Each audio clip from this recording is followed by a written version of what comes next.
For instance, you have people that call themselves presidents. They call themselves addressing the nation. I've never seen a president that has not been elected who goes around addressing the nations in the hostels.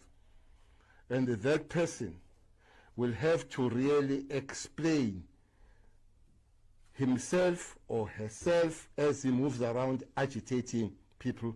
And we are not going to allow a person unelected as he is, not a member of any leading structure and all that, going around addressing the nation.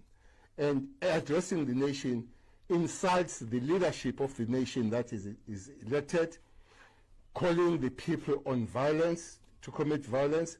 And those are agitators, some of them well known, some of them being identified, and I'm very sure